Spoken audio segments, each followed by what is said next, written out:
जय हिंद दोस्तों, जियो स्टडी में आप सभी का स्वागत है। मैं हूं पंकज सर और एक बार फिर से लेकर के आ गया हूं आपके लिए आर्मी जीडी की ओरिजिनल क्वेश्चन पत्र।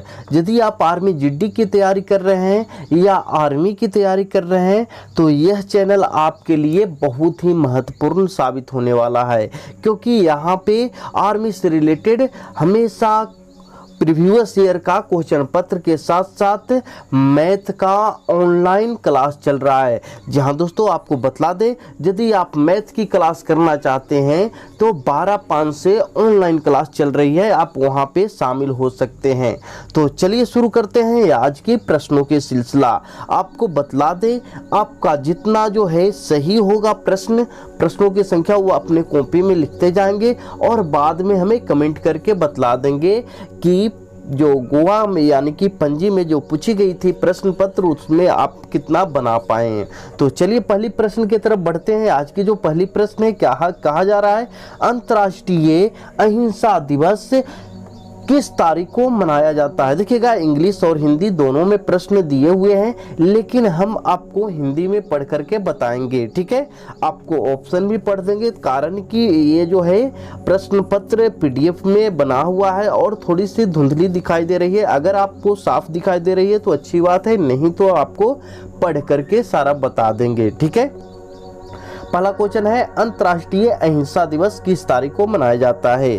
चार ऑप्शन है, 23 मार्च, 30 जनवरी, 2 अक्टूबर और 10 दिसंबर। तो इसका सही उत्तर लगाना है आपको। इसका सही उत्तर कौन सा होगा, ऑप्शन सी इसका सही उत्तर है, क्योंकि 2 अक्टूबर उनके जन्म दिवस के रूप में, अहिंसा दिवस के रूप में मनाते हैं और मृत्यु के रूप में शहीद दिवस मनाते हैं, जो कि 30 जनवरी को शहीद दिवस होता है और 2 अक्टूबर को अहिंसा दिवस होता है। ठीक है, अगले प्रश्न की तरफ बढ़ते हैं। संयुक्त राष्ट्र संघ का मुख्यालय कहाँ स्थित है, स्विट्जरलैंड, न्यूयॉर्क, जेनेवा या पेरिस। तो आपको पता होना चाहिए कि यूएनए यानी कि संयुक्त राष्ट्र संघ का मुख्यालय अमेरिका के न्यूयॉर्क शहर में अवस्थित है, यानी कि ऑप्शन बी बिल्कुल सही है। ठीक है, अगले प्रश्न की तरफ बढ़ते हैं। ध्यान से आपको देखते चलना है, बढ़िया तरीका का। देखिएगा, आपका एग्जाम में अपना जो एग्जाम है इसी लेवल की तैयारी करना है आपको।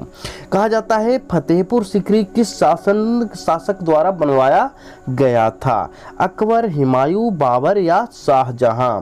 तो इसका सही उत्तर क्या होगा, इसका सही उत्तर होगा अकबर। ठीक है, फतेहपुर सीकरी अकबर द्वारा बनवाया गया था।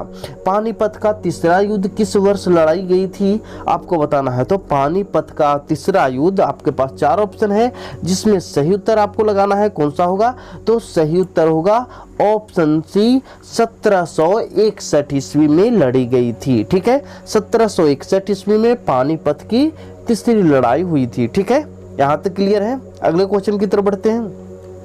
कहा जा रहा है, निम्न में से किसे लेडी विद द लैंप के नाम से जाना जाता है। 4 ऑप्शन है, सही उत्तर आपको पकड़ लेना है।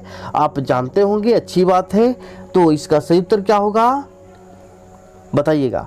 फ्लोरेंस नाइटिंगेल को जो है आपका लेडी विद द लैंप के नाम से जानते हैं, ऑप्शन सी इसका होगा। ठीक है, अगला क्वेश्चन है, भारतीय नकद मुद्रा के नोट किस शहर में छपते हैं।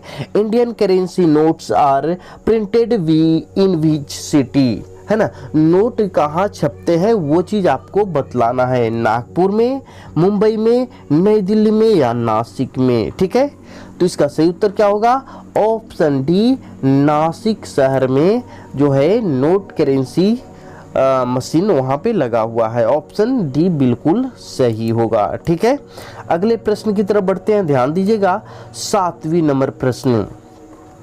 ये कहा जाता है कि भारत के एटॉमिक जर्नल की नियुक्ति कौन करता है। बताना है, भारत के एटॉमिक जर्नल की नियुक्ति कौन करता है, राज्यपाल, उच्च न्यायालय के मुख्य न्यायाधीश, प्रधानमंत्री या राष्ट्रपति। आपको सही उत्तर लगाना है। ठीक है, हिंदी और इंग्लिश में एटॉमिक जर्नल ही लिखा गया है, तो आपको पता होना चाहिए एटॉमिक जर्नल के बारे में।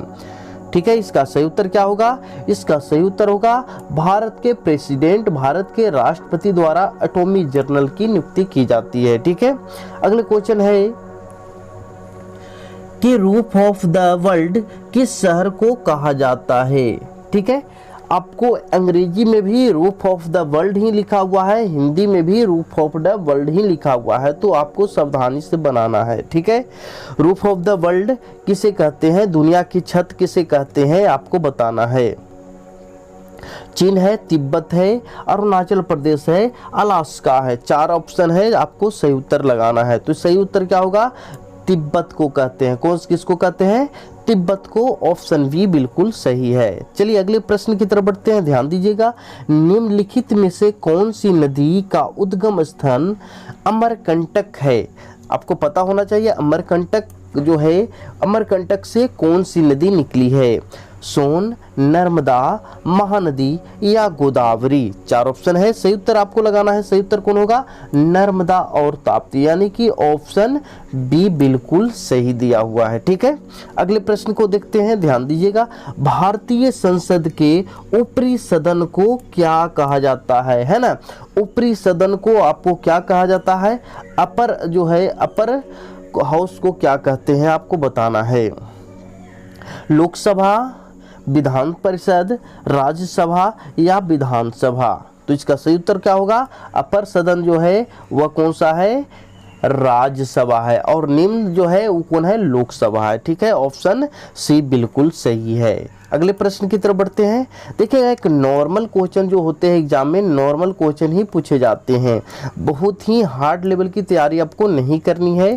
ठीक है, जहां से भी आप हैं सभी का एग्जाम अभी तत्काल में अगस्त महीने में होने वाली है। ठीक है, तो अच्छी तैयारी आपको हो जाएगी। आपको बार बार बोल रहे हैं, अगर मैथ की लाइव क्लास करनी हो तो 12/5 से ज्वाइन कर सकते हैं। ठीक है, और यदि आप अभी तक मेरा चैनल को सब्सक्राइब नहीं किया है तो कृपया इसे सब्सक्राइब कर ले, ताकि आपको हर एक जो आपके लिए रिपोर्टेड डाले वह आपको मिल सके। कहा जाता है अगला क्वेश्चन, भारत में लोकसभा के चुनाव कितने वर्षों बाद कराए जाते हैं।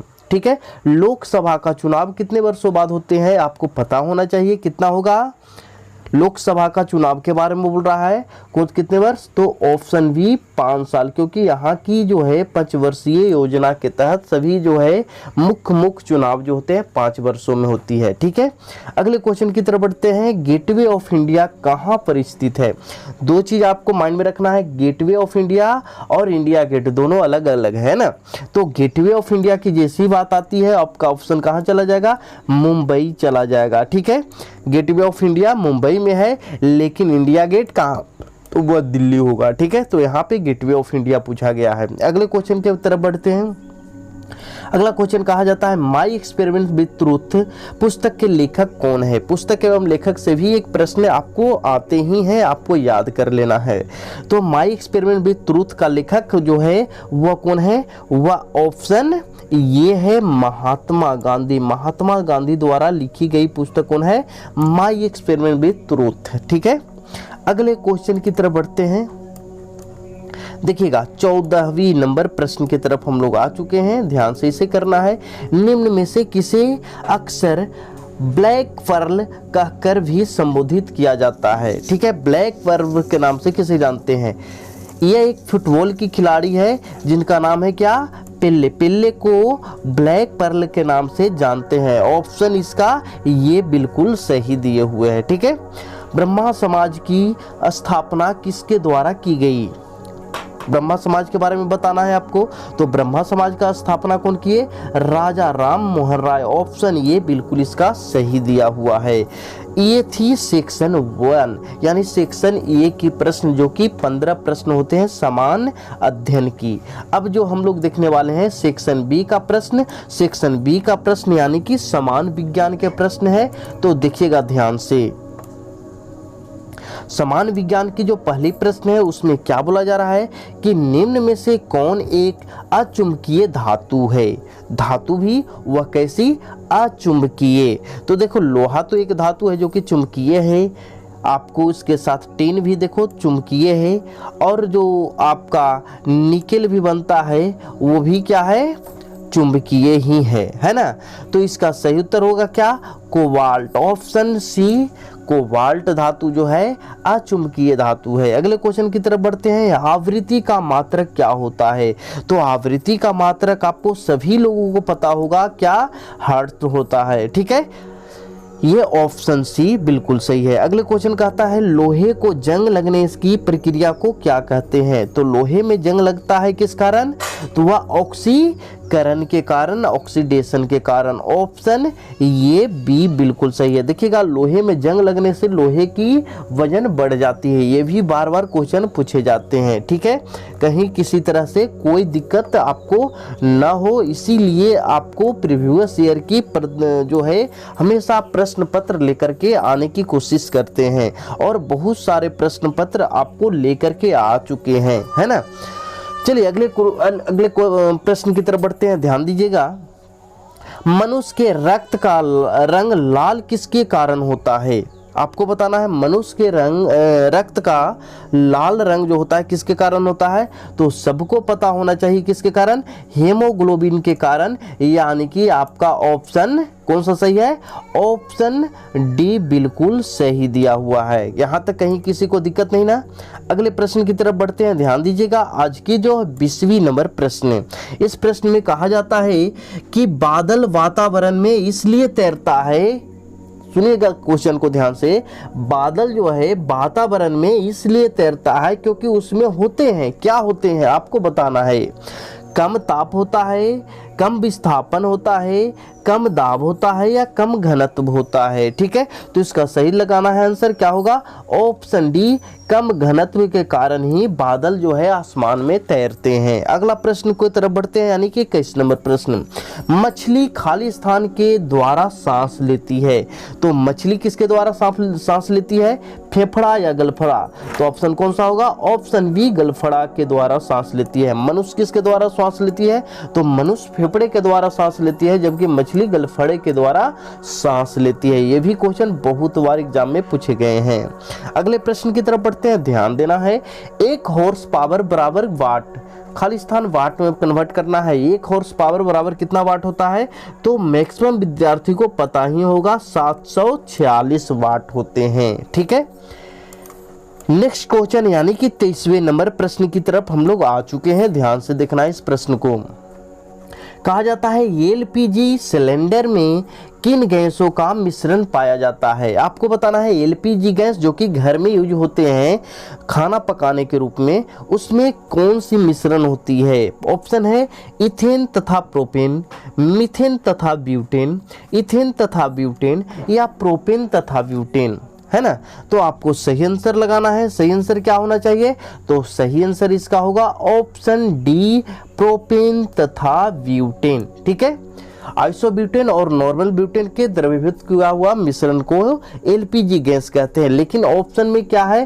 प्रोपेन और ब्यूटेन है, इसलिए ऑप्शन डी ही होगा, ठीक है। अगले प्रश्न की तरफ बढ़ते हैं। मनुष्य के शरीर में रक्त की मात्रा कितना होती है, ये बताना है।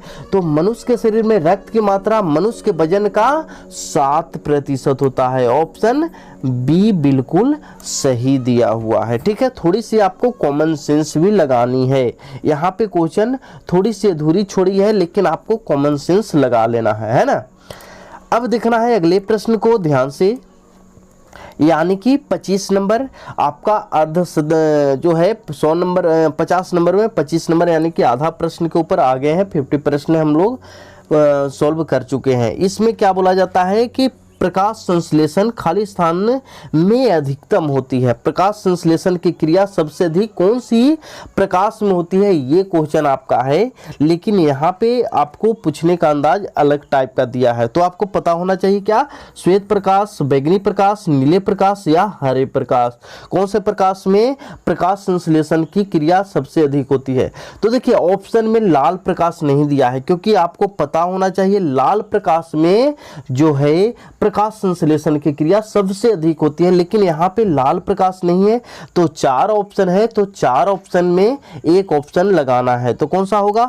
ऑप्शन बी है, क्योंकि लाल प्रकाश के बाद बैगनी रंग की प्रकाश में प्रकाश संश्लेषण की क्रिया सबसे अधिक होती है ना। तो ये चीज भी आपको याद रखना है। अगले क्वेश्चन की तरफ बढ़ते हैं। पाचन के पश्चात प्रोटीन किसमें परिवर्तित होता है, ये चीज बताना है। पाचन के पश्चात प्रोटीन जो है किसमें परिवर्तित होती है? ग्लूकोज, सुक्रोज, वसा या एमिनो एसिड, है ना। Amino acid. तो ऑप्शन कौन सा होगा सही? ऑप्शन डी ही होगा, एमिनो एसिड एमिनो अम्ल में परिवर्तन हो जाता है। ठीक है, अगला प्रश्न क्या बोला जाता है? मनुष्य के शरीर का प्रमुख श्वसन अंग कौन सा है? श्वसन अंग के बारे में बोला जा रहा है। तो श्वसन अंग आप तो जानते ही हैं, श्वसन अंग कौन सा होगा? फेफड़ा होगा, लंग्स होगा, जो कि कुछ देरी पहले आपको बताए हैं। ठीक है, अगले क्वेश्चन की तरफ बढ़ते हैं। जीवन की मूलभूत इकाई क्या है? इकाई के बारे में बोलता है, या सबसे छोटी इकाई क्या है? मूलभूत इकाई या सबसे छोटी इकाई कौन सी है मनुष्य का? तो ऑप्शन डी, कौन सा? कोशिका है, सेल है। ठीक है, सेल होगा इसका सही उत्तर। अगले प्रश्न की तरफ बढ़ते हैं, ध्यान देना है। 29 नंबर प्रश्न की तरफ हम लोग आ चुके हैं। इस प्रश्न में बोला जाता है कि टाइफाइड किसके द्वारा होता है? वायरस, बैक्टीरिया, प्रोटोजोआ या प्रोटीन? देखो, जो भी रोग है उस पर एक ट्रिक बना करके आपको वीडियो में अपलोड कर चुके हैं। आप यदि ये सब प्रश्नों में दिक्कत होती है तो ट्रिक को देख ले, लाइफ टाइम आपको कभी दिक्कत नहीं होगा। एक प्लेलिस्ट बना होगा जीके ट्रिक का, वही ट्रिक को आप देखेंगे तो ये सब जो छोटा छोटा प्रश्न है उसको आप लाइफ टाइम नहीं भूलेंगे। ऐसे देखते हैं, इसका सही उत्तर कौन सा होगा? तो टाइफाइड बीमारी जो होती है बैक्टीरिया के कारण होती है। ऑप्शन सी बिल्कुल सही है। इसमें आपको ट्रिक मिल जाएगा, पंडित का टिक न्यू है, देख लीजिएगा। उसमें जितना भी आपका बैक्टीरिया से होने वाली रोग है सारा का नाम लिखा हुआ है। अगले प्रश्न की तरफ बढ़ते हैं। पागल कुत्ते के काटने से कौन सी बीमारी होती है? तो सबको पता होना चाहिए, पागल कुत्तों को काटने से रेबीज नामक बीमारी होती है। ऑप्शन डी, ठीक है, जिसका टीका भी लगाया जाता है ना। चलिए अगले प्रश्न की तरफ बढ़ते हैं। यानी कि अब जो हम लोग करने वाले हैं सेक्शन सी के प्रश्नों को करने वाले हैं। सेक्शन सी में किसकी प्रश्न होती है? तो वह गणित की होती है, मैथ की होती है। यानी कि आपके एग्जाम में मैथ जो है सबसे बेहतरीन रोल निभाती है। यदि मैथ आपका बढ़िया है तो आपका रिजल्ट होने का चांस 99% बढ़ जाता है। ठीक है, आपको फिर से बता दे रहे हैं, मैथ का जो क्लास है ऑनलाइन क्लास स्टार्ट किए हैं, आर्मी स्पेशल क्लास स्टार्ट किए हैं 12/5 से। ठीक है, तो आप वहां पर भी आकर के प्रत्येक दिन क्लास ले सकते हैं। देखिएगा इस प्रश्न में क्या बोला जा रहा है, मैथ के प्रश्न है।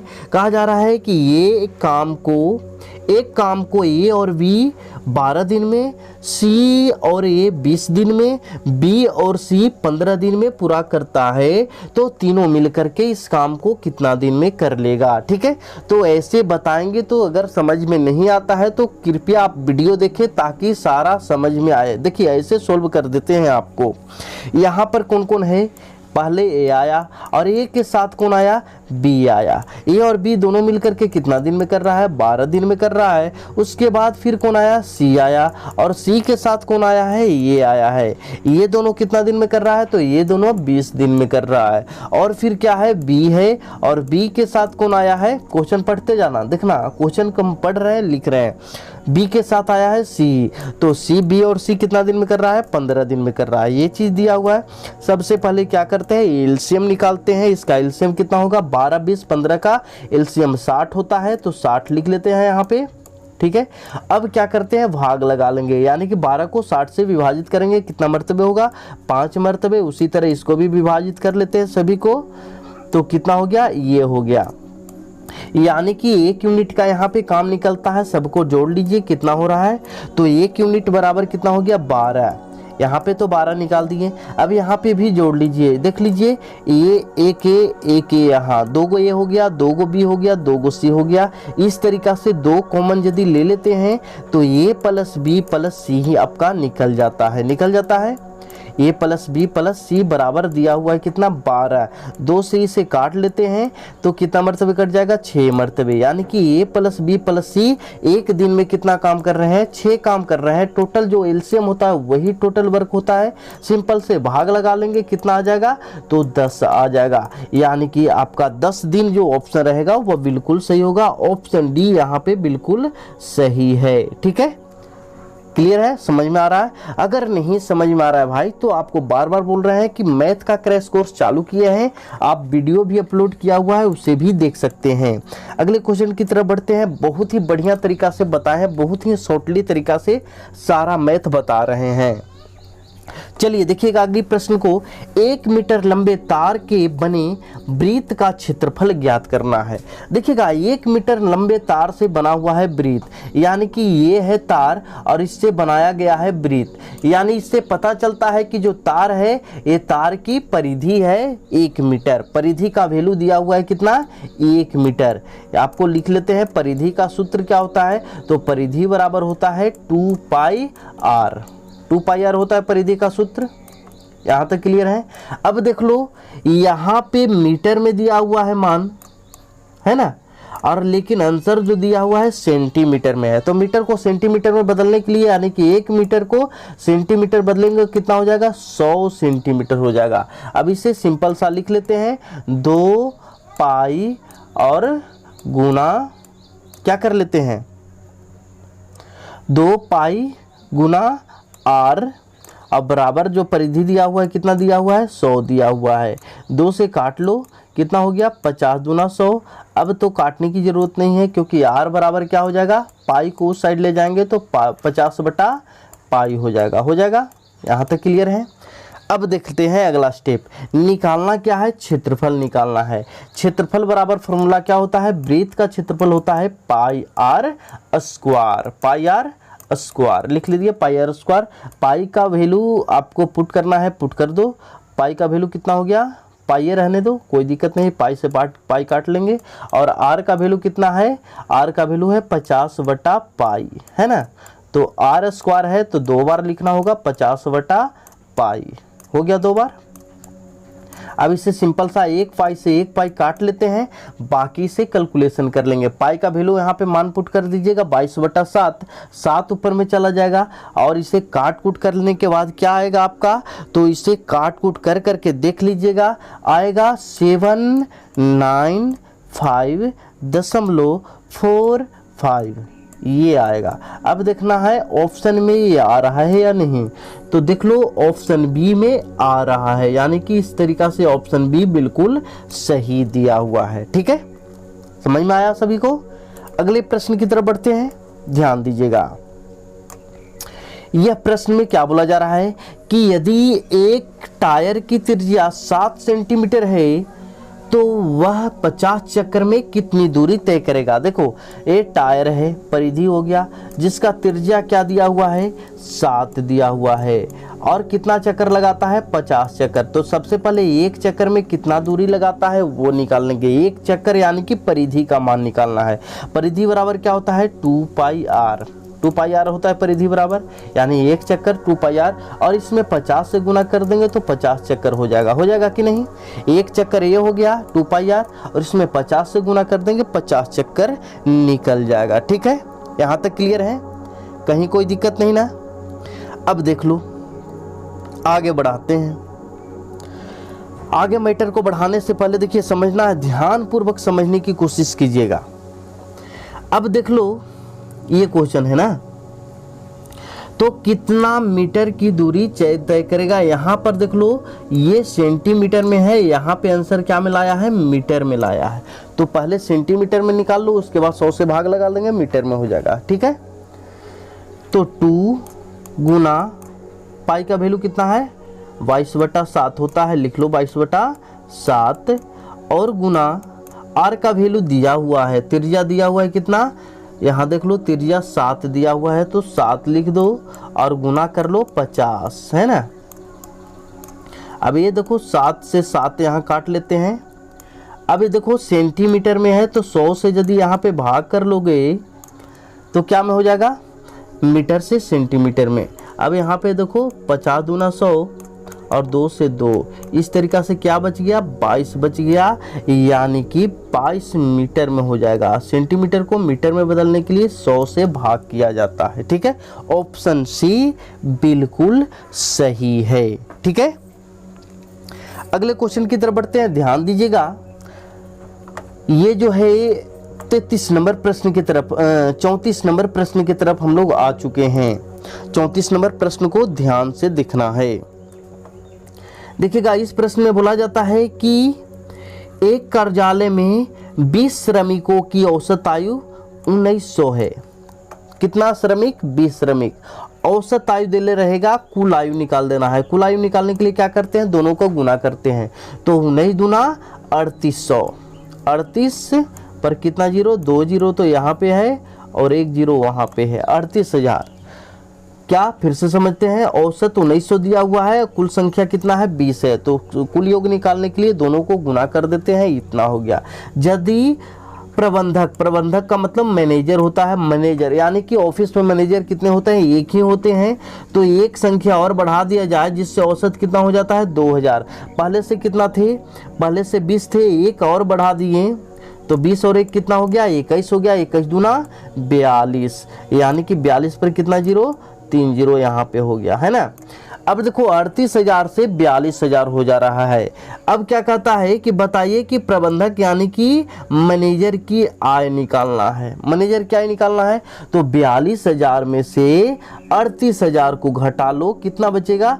4,000। यही 4,000 जो है मैनेजर की आय होगी। ठीक है, समझ में आया? चलिए अगले प्रश्न को देखते हैं ध्यान से। ये देखिएगा, ये आपकी है 35 नंबर प्रश्न। इस प्रश्न में बोला जाता है एक वृत्ताकार बेलन की ऊंचाई 15 सेंटीमीटर और उसकी आधार की त्रिज्या 7 सेंटीमीटर है, तो उसका आयतन निकालना है। आपको याद रखना होगा बेलन की आयतन, फॉर्मूला याद है तो आपका काम क्लियर है। फॉर्मूला क्या होता है? बेलन का आयतन बराबर होता है पाई आर स्क्वायर एच, है ना। अब इसे मान पुट कर लीजिए। ऊंचाई दिया हुआ है यानी एच का वैल्यू कितना है? 15 है, लिख लो 15। पाई का वैल्यू क्या होता है? 22/7, यहाँ तक 22/7। और आर का वैल्यू सब आपस में गुना में है, गुना करते जाओ। आर की वैल्यू क्या है? 7 है, तो 7 यहाँ पे लिख लो। 7 गुना 7 लिखना होगा क्योंकि आर स्क्वायर है, आर स्क्वायर रूप में है। अब देखो एक 7 से एक 7 को काट दिया, बाकी 22 गुना 15 गुना 7 है, आपको गुना कर लेना है। 22 गुना 15 गुना 7 आपका उत्तर आ जाएगा। कितना आएगा? 2310 से, यानी कि आपको ऑप्शन को ढूंढ लेना है। यहाँ पर देखो पूरा 2310 आ रहा है, लेकिन यहाँ पे दशमलव रूप में दे रहा है 2310.07 और वैसा कोई ऑप्शन मैच नहीं कर रहा है। तो आंसर कौन सा होगा? आंसर होगा बी, 2310.07। ठीक है, अगले प्रश्न की तरफ देखते हैं ध्यान से। आपको कहीं भी कोई भी परेशानी हो रही हो तो आप हमें कमेंट कीजिएगा, क्योंकि बहुत जल्द एक और ओरिजिनल पेपर लेकर के आने वाले हैं, यानी कि 1 से 2 दिन में आपको एक और ओरिजिनल पत्र मिलने वाला है। चलिए देखिएगा ध्यान से। यदि आयताकार क्षेत्र का क्षेत्रफल 560 सेंटीमीटर स्क्वायर है, इसकी एक भुजा 20 सेंटीमीटर है, तो इसका परिमाप निकालना है। सबसे पहले इसमें क्या कर रहा है? क्षेत्रफल दिया हुआ आयत का क्षेत्रफल क्या होता है? आयत का क्षेत्रफल होता है लंबाई गुना चौड़ाई, एल गुना बी। एल गुना बी का वैल्यू दिया हुआ है कितना? 560। लिख लो यहाँ पे 560। ठीक है, यहाँ तक कर लिए। जिसमें कहता है एक भुजा यानी लंबाई या चौड़ाई में से एक भुजा दे दिया है 20, यानी लंबाई को मान लेते हैं 20, चौड़ाई इससे पता चल जाएगा कि कितना है। तो चौड़ाई कितना पता चला? 560 में 20 से भागा दे दो, 1 जीरो से 1 जीरो, 28 दूना 56। इससे पता चल रहा है कि चौड़ाई का वैल्यू 28 है और लंबाई का वैल्यू कितना है? 20 है। एल और बी का वैल्यू पता चल गया। एल का वैल्यू 20, यानी कि एक को 20 मान लेना है, एक को क्या मानना है? एक को मान लेना है 28। दोनों निकाल लिए हैं। निकालना क्या है? परिमाप। परिमाप बराबर क्या होता है? 2 इंटू लंबाई प्लस चौड़ाई। फॉर्मूला तो आपको याद रखना होगा, 2 इंटू एल प्लस बी होता है। एल प्लस बी को जोड़ लो, यानी कि 20 20 40 और 8 48। 48 गुना 2 कर लो। 48 गुना क्या है? ब्रैकेट में 2 है तो 2 से गुना कर लेना है इसे। 8 दूना का 16, हाथ में 1, 4 दूना 8 1 9, 48 दूना 96। अब यहाँ पे ऑप्शन देख लो, सिंपल से 96 कहाँ है? तो 96 ऑप्शन सी में लिखा गया है। ठीक है, समझ में आ रहा है? अगले प्रश्न को देखते हैं, यानी कि 37 नंबर प्रश्न। कहा जा रहा है कि एक वृत्त की त्रिज्या 28 मीटर है, वृत्त का क्षेत्रफल निकालना है।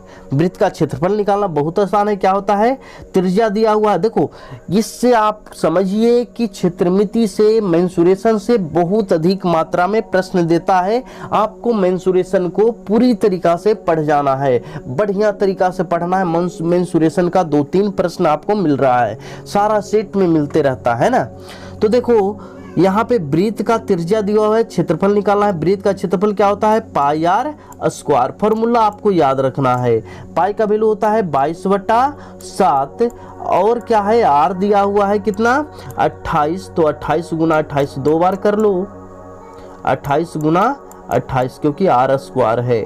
अब सचौक 28 आपको गुना कर लेना है, 28 गुना 4 गुना 22 आपका सही आंसर आ जाएगा। ठीक है, तो इसका सही आंसर कौन होगा बता दीजिए।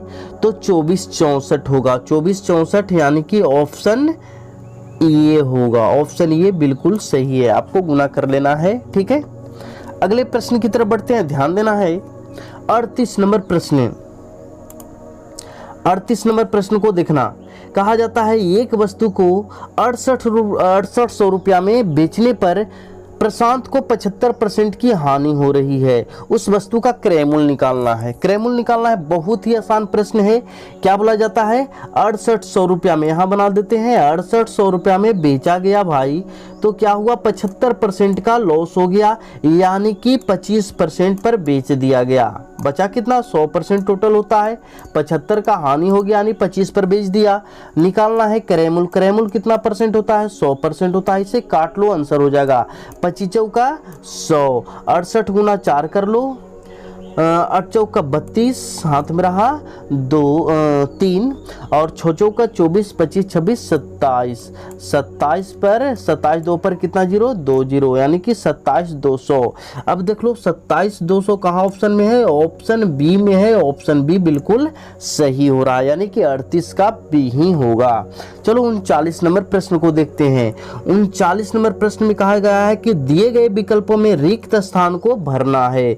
आपको रिक्त स्थान को भरना है। देखो 39 से हो गया है 41, 2 बढ़ा, 41 से 43, यहाँ भी 2 बढ़ा, यहाँ भी 2 बढ़ा, अगला भी आपको क्या कर देना है, 2 बढ़ाना है, यानी 45 और 2 क्या हो जाएगा, 47 हो जाएगा। ऑप्शन सही क्या हो जाएगा, 47। एकदम सिंपल सी प्रश्न है, ऑप्शन बी बिल्कुल सही है। हर एक में 2 बढ़ा रहा है, सीरीज का प्रश्न था, है ना। अगले प्रश्न को ध्यान से देखना है, 40 नंबर प्रश्न को। ये 40 नंबर प्रश्न क्या कहता है कि वह छोटी से छोटी संख्या ज्ञात करो जिसको 175 में से घटाने पर एक पूर्ण वर्ग बनता हो। देखो एक फॉर्मूला बताते हैं, एक ट्रिक बताते हैं। 175 में से घटाने के बाद क्या होना चाहिए, पूर्ण वर्ग होना चाहिए, ये चीज बोल रहा है। अब आपको क्या करना है, 175 से थोड़ा सा छोटा वर्ग को ढूंढना है, यानी 25 का स्क्वायर करते हैं तो 225 हो रहा है, ज्यादा हो रहा है। 175 के आसपास 14 का स्क्वायर करते हैं 196 हो रहा है, ये भी ज्यादा हो रहा है। 13 का स्क्वायर 169, ये सही हो रहा है कि 175 से छोटा है 169। कितना का, 13 का 169 आ रहा है। अब कहता है कि 175 में क्या घटाएं कि आपका एक वर्ग हो जाए। 13 का ये वर्ग है ना, घटा लो, कितना घटाना होगा, 15 में से 9 गया, 5 और 4 9, बाकी बच गया कितना, 6, बाकी तो यहाँ पे कट गया दोनों, यानी कि 175 में से 6 घटा लोगे तो 13 का वर्ग आ जाएगा। ऑप्शन कौन सा होगा, ऑप्शन सी इसका बिल्कुल सही है ना। अगले क्वेश्चन की तरफ बढ़ते हैं, ध्यान देना है। एक संख्या में वह संख्या तथा 5 जोड़ने पर उत्तर 17 आता है तो वह संख्या ज्ञात करना है। समझना ध्यान से, एक संख्या में वही संख्या को जोड़ देना है, यानी कि यदि संख्या आप एक समाने हैं तो x को ही जोड़ दो और इसमें एक्स्ट्रा और क्या जोड़ो, 5 जोड़ दो, तो संख्या कितना आ जाता है, 17 आ जाता है। ये चीज ये बोल रहा है, ठीक है। यानी x से x कितना हो गया, 2x हो गया, और 2x बराबर क्या दिया हुआ है, 5 इन्हें प्लस में है, वो साइड जाएगा तो माइनस हो जाएगा, तो 17 माइनस 5 इक्वल टू कितना हो गया, 12। इसलिए x से काट लो 2 मरतबे, 6 दूना 12। x बराबर क्या निकाल दिए, x बराबर 6 निकाल दिया तुमने, ठीक है। तो x बराबर 6, वह संख्या कौन सी है? 6 है। ऐसे भी आप बना सकते हो 6 + 6 संख्या को और फिर वही संख्या को, तो 6 6 12 और 5 17 हो गया। ऑप्शन बी बिल्कुल सही है ना। अगले प्रश्न को ध्यान से देखते हैं। कहा जाता है एक मोटरसाइकिल 140 मीटर की दूरी 18 सेकंड में तय करती है, तो किलोमीटर प्रति घंटा में चाल निकालना है। चाल को निकालना है। चाल बराबर फॉर्मूला क्या होता है? चाल बराबर होता है दूरी बटा समय, होता है ना, दूरी बटा समय। Speed equal to distance by time. यहां तक क्लियर हो गया।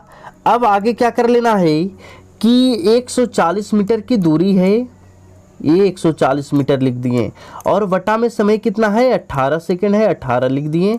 ये मीटर में है, ये सेकंड में है, मीटर प्रति सेकंड हो गया, लेकिन आपको लाना है किलोमीटर प्रति घंटा में। किलोमीटर प्रति घंटा में बदलने के लिए 18/5 से गुणा कर देते हैं, यानी कि 18 से 18 कट गया, 5 से इसे काट लो, 5 दूना 10 और 8 × 5 = 40, कितना आ रहा है? 28 आ रहा है। ऑप्शन देख लो 28 कौन सा है? ऑप्शन डी है। तो ऑप्शन डी इसका बिल्कुल सही होगा ना। चलिए अगले प्रश्न को ध्यान से देखना है। ये प्रश्न आपके सामने आ गया 43 नंबर प्रश्न है, इसको ध्यान से देखिएगा। इस प्रश्न में बोला गया है कि एक संगीत विद्यालय में 70% विद्यार्थी लड़के हैं। समझ लेना, लड़का जो है 70% है, तो लड़की कितना बचा? 30% बटा, क्योंकि टोटल कितना होता है? 100% होता है। यदि लड़कियों की संख्या 255 है, बहुत बार यह एग्जाम में पूछा गया भाई, है ना। 255 जो है लड़की की संख्या, परसेंटेज वैल्यू क्या है? 30%, लड़की 30% ही है ना।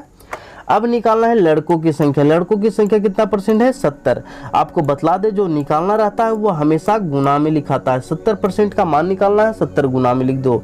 1 0 से 1 0 यहाँ काट दो, 3 से यहाँ पे काट दो, 38 24, 1 बच गया, 3 5 15, यानी 85 गुना 7 कर लो, 7 5 35, हाथ में रहा 3, 8 7 56, 57 58 59, 500 कितना आ गया? 95 आ गया। 595 को ढूंढो कहाँ पे है, तो 595 ऑप्शन ये में दिखाई दिया। ठीक है, बहुत ही आसान प्रश्न होता है। अगर आपको मैथ में दिक्कत है तो बार बार बोल रहे हैं, आप 12/5 से ऑनलाइन क्लास ज्वाइन कर लें। ठीक है, अगले प्रश्न को देखते हैं। यदि दो संख्याओं का गुणनफल 4725 है और मसा जो है 15 है, तो उसका लसा निकालना है, लघुत्तम समावर्तक निकाल देना है। ठीक है, फॉर्मूला क्या होता है? लसा गुने मसा बराबर पहली संख्या गुने दूसरी संख्या। लसा गुना मसा, तो आपको एक चीज दिया हुआ है, पहली संख्या गुने दूसरी संख्या, दोनों को जोड़ करके दे दिया, गुना करके दे दिया, कितना? 47 25।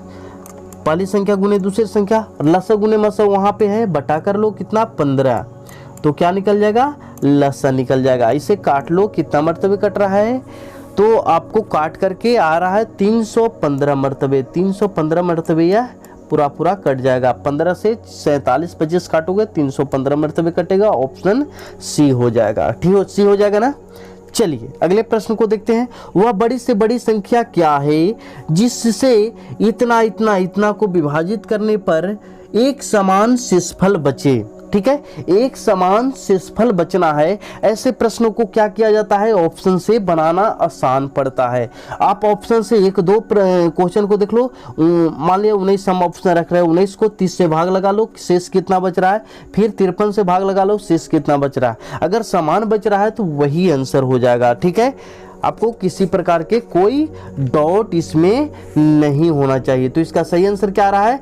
ऑप्शन डी आ रहा है। ऑप्शन डी को आप ऑप्शन रख करके देख लेना, आपको समझ में आ जाएगा। ठीक है, चलिए ये थी मैथ की प्रश्न। अब हम लोग देखने वाले हैं सेक्शन डी यानी कि रीजनिंग का प्रश्न, है ना। तो रीजनिंग का प्रश्न का पहला प्रश्न है कि 3 संख्याओं का औसत 27 है। कहा गया है सिर्फ कि रीजनिंग का प्रश्न है, लेकिन मैथ ही डाला हुआ है ना, कि 3 संख्याओं का औसत दिया हुआ है 27। तो 27 में क्या कर लो? 3 से गुना कर लो। सतिया 21, हाथ में रहा 2, 3 दूना 6 2 8, सतिया 81 होता है ना। 81 आपका संख्या हो गया टोटल। अब कहता है पहली संख्या दूसरी संख्या, पहली संख्या जो है दूसरी संख्या पहली संख्या से तिगुनी है। यहाँ देख लो, इसे कहाँ बनाए यार, यहाँ बना देते हैं। देखो दूसरी संख्या बोल रहा है, दूध दे देते हैं, समझ लेना है दूसरी संख्या। और कहता है पहली संख्या, पहली संख्या मान लेते हैं बीच, यहाँ पे पहली संख्या, पहली संख्या से क्या कहता है, दूसरी संख्या जो है पहली संख्या से तिगुनी है। पहली संख्या मान लेते हैं एक से, या एक ही मान लेते हैं, क्या मानते हैं, एक मान लेते हैं, तो इससे तिगुनी है तो थ्री हो गया। अब आगे देख लो, अगला स्टेप क्या कहता है, तीसरी संख्या पहली संख्या से 5 गुनी है। पहली संख्या से 5 गुनी कौन है, तीसरी संख्या, तो तीसरी संख्या यहाँ पे तीसरी मान लेते हैं। पहली संख्या 1 है तो इससे 5 गुनी है तो क्या हो जाएगा, 5 हो जाएगा। यानी कि अनुपात क्या बन गया, 3:1:5 बन गया इन लोग का। यहाँ तक क्लियर। तो संख्याएं निकालें। अब देख लो 5 1 6 6 3 9, 6 3 9 होता है, तो 9 टोटल कितना है, 81 है। 81 में 9 से भागा कर दो, 1 का मान निकल जाएगा। तो 9 9 81, 1 का मान कितना निकल गया, 9 निकल गया। यानी कि पहली संख्या क्या हो गया, 9 हो गया। दूसरी संख्या क्या हो गया, 9 तिया 27 हो गया। और तीसरी संख्या क्या हो गया, 9 5 45 हो गया ना, ये 45 हो गया। अब आपको कहता है कि सही क्रम में बनाएं, पहली दूसरी और तीसरी का सही क्रम लगाएं। तो पहली का क्या हो गया, 9 हो गया, ऑप्शन देख लो 9 हो गया। दूसरी कितना है, 27 है तो 27 हो गया। और तीसरी कितना है, 45 है तो 45 हो गया। यानी कि ऑप्शन बी जो है मैच कर गया। ठीक है। अगले क्वेश्चन को देखो कि दिए गए विकल्प में से रिक्त स्थान को पूर्ति करें। ये भी क्या है, ये भी एक आपका रिक्त स्थान को पूर्ण करने वाला है।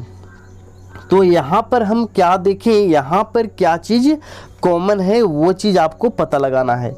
देखो 1 का स्क्वायर है, इसके बाद 3 का स्क्वायर किया है, उसके बाद 5 का स्क्वायर किया है, फिर 7 का स्क्वायर किया है। अगला आपको पूछता है तो 1 से बढ़ाया, 1 बढ़ा करके 2 बढ़ा दिया, तो 1 और 2 3, 3 और 2 5, 5 और 2 7, 7 और 2 कितना हो जाएगा, 9 हो जाएगा। यानी कि 9 का स्क्वायर कितना होगा, 9 9 81 हो जाएगा। ऑप्शन कौन सा सही हो जाएगा, ऑप्शन डी बिल्कुल सही हो जाएगा ना। चलिए अच्छी बात है, आपको समझ में आ रही है। चलिए नेक्स्ट क्वेश्चन को देखते हैं। 48 नंबर प्रश्न कहता है एक आदमी 1 किलोमीटर पूर्व की ओर चलता है। डायरेक्शन की क्वेश्चन है। डायरेक्शन की क्वेश्चन बनाने के लिए सबसे पहले ऐसे कर लेते हैं, ये राइट साइड होता है पूर्व और ऊपर का साइड होता है उत्तर, है ना। ये उत्तर हो गया, नीचे क्या हो गया, उत्तर के उल्टा दक्षिण और पूर्व के उल्टा पश्चिम, ये चीज बना लेना है। अब कहता है कि एक व्यक्ति 1 मीटर पूर्व की ओर जाता है। सबसे पहले यहाँ से स्टार्ट करता है, पूर्व की ओर गया, कितना गया, 1 मीटर की दूरी गया। उसके बाद क्या करता है, फिर वह दक्षिण की ओर मुड़ता है और 5 किलोमीटर चलता है। ठीक है, 1 किलोमीटर चलने के बाद कहने मिलता है दक्षिण की तरफ मुड़ता है, तो दक्षिण कहने हो गया, नीचे हो गया और 5 किलोमीटर चला। 1 उतना चला तो 5 तो थोड़ा ज़्यादा बढ़ा कर लेना है। फिर क्या करता है, फिर वह पूर्व की ओर मुड़ता है और 2 किलोमीटर चलता है। देखिए पूर्व कहाँ है, तो पूर्व ये साइड है, पूर्व मोड़ दीजिए, 2 किलोमीटर चला दीजिए। ठीक है, 2 चल गया। अब कहता है कि और इसके बाद वह उत्तर की ओर मुड़कर कितना चला, 9 किलोमीटर चला। 9 किलोमीटर उत्तर की तरफ चलाना है। ये देखो उत्तर ऊपर हो गया, 9 चलाना है, ये 9 वो चला दिए, देखो यहाँ पे पहुँचा दिए। ठीक है, क्योंकि 5 यहाँ तक 5 तो हो गया, ये 9 चलाए हैं, 9 चला दिए। ठीक है, ये आगे यहाँ पे वह आदमी बताइए शुरुआती चिन्ह से कितनी दूरी पर है। शुरुआती चिन्ह से कितनी दूरी पर है ये निकालना है, दूरी निकालना है। तो देख लो ये कितना हो गया, शुरुआती स्थल तो ये हो गया, यहीं से चलना स्टार्ट किया था। तो यहाँ से देखो 1 हो गया ये, और ये एरिया कितना हो गया, 2 हो गया। तो 2 1 कितना हो गया, ये पूरा एरिया 3 हो गया। 3 ये हो गया, और ये कितना हो गया, तो पूरा 9 चला है, जिसमें 5 यहाँ तक है नीचे वाला, तो ये एरिया 4 बच गया। ठीक है, आपको शुरुआती ये है तो शुरुआती से अंत वाला दूरी को निकालना है, यानी कि कर्ण निकाल देना है। तो आपको याद होना चाहिए कि एक वैल्यू, एक मान है 3, तो दूसरा 4, तो तीसरा क्या हो रहा है 5 हो जाता है ना, तो 3 4 5 होता है, ये 5 आंसर सही होगा, ऑप्शन डी सही होगा। अगर आपको ऐसे नहीं पता है तो आपको निकालना होगा कर्ण बराबर होता है लंब का स्क्वायर प्लस आधार का स्क्वायर का रूट, है ना, उससे भी निकाल लो, यानी कि 4 का स्क्वायर 16 हो गया और प्लस कर लेना है 3 का स्क्वायर 9 हो गया और दोनों को जोड़ करके रूट निकालना है, यानी कि 25 हो गया, 25 का वर्गमूल कितना हो गया, 5 हो गया। ठीक है, ऑप्शन डी बिल्कुल सही था। ठीक है, अगले प्रश्न को देखते हैं, यानी कि 49 नंबर प्रश्न। कहा जाता है कि ये PALE को 2 1 3 4 लिखा जाए और EARTH अर्थ को 4 1 5 9 0 लिखा जाए, तो PEARL को कैसे लिखेंगे? क्या करना है, कोडिंग को ढूंढ करके लिख देना है। जैसे कि हमें लिखना है P को, तो P का वैल्यू देखिए यहाँ पे 2 दिया हुआ है, 2 लिख लेते हैं। उसके बाद E को वैल्यू लिखना है, तो E देखो यहाँ भी है, यहाँ भी है, जहाँ से आपको मैंने वहाँ से लिख लो। तो E का वैल्यू क्या है, 4 है, तो 4 को लिख लेते हैं। ठीक है, उसके बाद क्या कहता है, ए को निकला, ए देखो यहाँ पर है, ए का वैल्यू 1 है, 1 लिख लो। और उसके बाद देख लो आर है, तो आर ढूंढो, कहाँ पे है आर, आर आर आर यहाँ देखो 3rd नंबर पे है, तो 3rd नंबर में क्या कहा जाता है, 5 कहा जाता है, 5 को लिख लो यहाँ पे। ठीक है, उसी तरह एल है, अंत में एल है, तो एल देखो यहाँ पर भी है, तो एल का वैल्यू कितना है, 3 है, तो 3 लिख देते हैं, यानी कि 24 1 53, 24 1 53 देख लो, 24 1 53 यहाँ है, ऑप्शन बी इसका सही हो जाएगा ना। चलिए आखिरी क्वेश्चन है, पहले 50 नंबर प्रश्न। क्या बोला जाता है, अरुण ने कहा यह लड़की मेरी माँ की, यह जो है क्वेश्चन किसका है, तो यह ब्लड रिलेशन का है। चलिए देखते हैं, ब्लड रिलेशन को बनाते हैं। देखिए अरुण एक व्यक्ति है, यहाँ पे मान लेते हैं अरुण है, ये अरुण है। ठीक है, अब कहता है कि एक लड़की के बारे में, ये लड़की के बारे में कहता है कि यह जो लड़की है मेरी माँ के पोते, यानी कि अरुण के माँ हो गई एक पीढ़ी ऊपर, और उसका पोता यानी कि अरुण का बेटा हो गया, यानी कि यहाँ पर पोता हो गया, अरुण का बेटा, पोता मतलब प्लस। ठीक है, की पत्नी है, पोता की क्या है, पत्नी है, माइनस हो गया है, कौन, ये जो लड़की है, ये जो लड़की है अरुण की माँ के पोता की पत्नी है, यहाँ पे आ गई। ठीक है, तो अरुण का उस लड़के से क्या संबंध है, अरुण का देखिए, अरुण का बेटा हो गया और उनका पुतो हो गया, यानी कि पतोहू। तो पतोहू क्या कहेगी, पतोहू तो ऑप्शन में है नहीं, तो पतोहू क्या कहेगी, ससुर कहेगी। ऑप्शन कौन सा, ऑप्शन सी हो जाएगा। ठीक है, ये थी पंजी में पूछी गई 2019 की प्रश्न और उसका सॉल्यूशन। ठीक है, आज की वीडियो आपको कैसी लगी आप हमें जरूर बताएंगे। हाँ, एक बहुत खास चीज जो कि आपको बताना है, आपका इस 50 क्वेश्चन में कितना सही अपने से बना पाते, ये चीज आपको कमेंट करके बताना है, बहुत जरूरी है, क्योंकि इससे आपकी एक्सपीरियंस, आपकी परफॉर्मेंस का पता चलता है। तो आप जरूर कमेंट करें, ताकि आप देखिएगा वहां पे कमेंट सेक्शन में बहुत लोग कमेंट किए हुए रहते हैं, तो आपको पता चल सके कि आपका कितना सही है, बाकी लोग का कितना सही है ना, इसलिए कमेंट करना जरूरी है। ठीक है, और यदि वीडियो अच्छी लगी है तो वीडियो को शेयर कर दे, लाइक कर दे और सब्सक्राइब करना बिल्कुल ना भूलेंगे। ठीक है, तो मिलते हैं अगले वीडियो में, तब तक हमें इजाजत दीजिए। जय हिंद।